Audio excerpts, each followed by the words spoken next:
আসসালামু আলাইকুম, Sabina cooking house and blog থেকে স্বাগতম। আশা করি আল্লাহর রহমতে সকলে ভালো আছেন। আজকে আমি যে মজাদার রেসিপিটি তৈরি করব, শৈলা পাতা মাছের রেসিপি। অবশ্যই রেসিপিটি খুব সুন্দর, চমৎকার রেসিপিটি, যদিও বা চিতল মাছের মতো দেখতে, কিন্তু এটি শৈলা পাতা মাছ। চলেন সবাই রেসিপিটি দেখে নেই। আজকে আমি রান্না করে দেখাবো শৈলা পাতা মাছ ভুনা। চলুন সবাই রেসিপিটি দেখে নিই কীভাবে মাছটি রান্না করা হয়। এটি কিন্তু সুস্বাদু মাছ এবং ওষুধি মাছ। প্রথমে আমি হলুদ দিয়ে দিচ্ছি, লবণ, হাতের সাথে মাখিয়ে দেবো। সুন্দর করে মাখিয়ে দিলাম। এদিকে আমার তেল গরম হয়ে চলে আসছে। এবার আমি মশলাটা করে দিয়ে দেবো।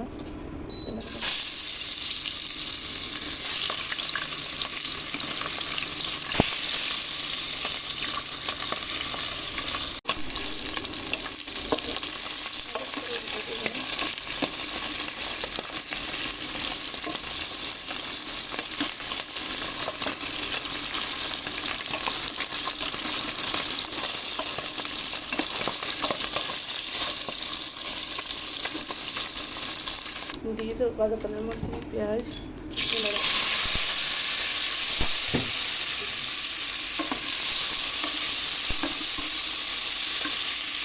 পেঁয়াজটা কিছু লাল হয়ে চলে আসছে। এবার আমি এক এক করে মশলাগুলো দিয়ে দেবো।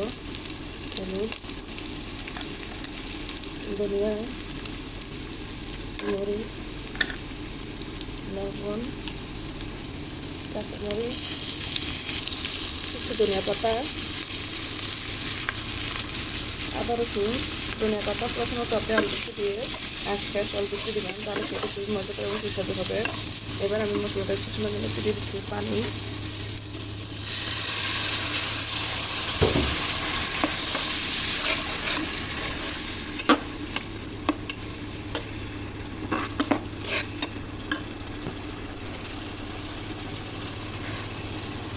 দেখো আমার মশলাটা কতটা সুন্দরভাবে কষানো হয়ে গেছে।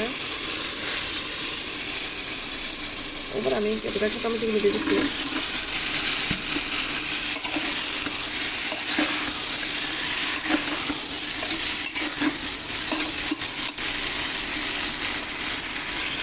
অল্প পরিমাণের একটু জল দেবো, কারণ টমেটো কষানোর জন্য। আপনারা কখনই একবারে জল দেবেন না। আর যত কষাবেন তরকারি ততটাই স্বাদ হয়।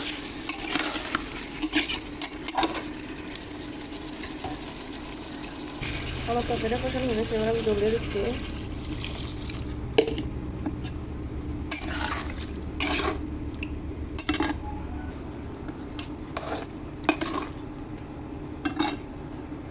জল কমে চলে আসছে। এখন আমি এক এক করে মাছগুলো সব দিয়ে দিচ্ছি। বিসমিল্লাহির রহমানির রহিম।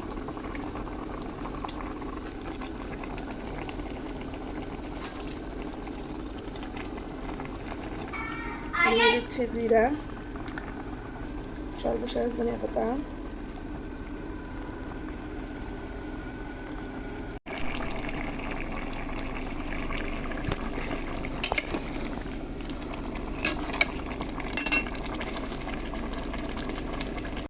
আলহামদুলিল্লাহ, শৈলা পাতা মাছ রান্নার রেসিপিটি আপনাদের অবশ্যই ভালো লাগবে। টমেটো দিয়ে শৈলা পাতা মাছ খুব মজাদার একটি রেসিপি। অবশ্যই আপনারা বাসায় ট্রাই করবেন।